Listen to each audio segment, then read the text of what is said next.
আসসালামু আলাইকুম, সবাই কেমন আছো? আশা করি সবাই অনেক বেশি ভালো আছো। তো আজকে আমি তোমাদের মাঝে একটা ডিপ কালারের কেক নিয়ে চলে এসেছি। এই কালারটা কিন্তু অনেক ডিপ কালার, এটা কিন্তু হাতে মুখে ভরবে। আমি সবগুলো ভিডিওতে বলে দিই, তোমরা যারা যারা ডিপ কালার গুলো নিতে চাচ্ছ তোমরা প্লিজ আমাদের ভিডিওগুলো দেখে দেন অর্ডার করবে। সবগুলো ভিডিওগুলোতে বলে দিই যে ডিপ কালার গুলো হাতে মুখে ভরে। এন্ড তারপরেও যদি আমার রিপিট কাস্টমাররা কেক নেওয়ার পর বলে যে আপু কেক কালার হাতে মুখে ভরেছে, এই প্রবলেম, আসলে কালার নিয়ে প্রবলেমটা এটা না শুনতে এখন একদমই ভালো লাগে না। কারণ এতবার বলে দেওয়ার পরও যদি এগুলা বলা হয় তখন আর শুনতে একদমই ভালো লাগে না। কারণ আমি তো আগেই বলেছি তাহলে আপনারা হালকা কালার নেন, এটা আমি বারবার বলি।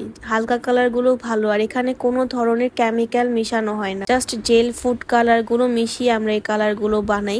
এছাড়া আমরা কোনো ধরনের কেমিক্যাল কিংবা আবিজাবি কোনো মেডিসিন ইউজ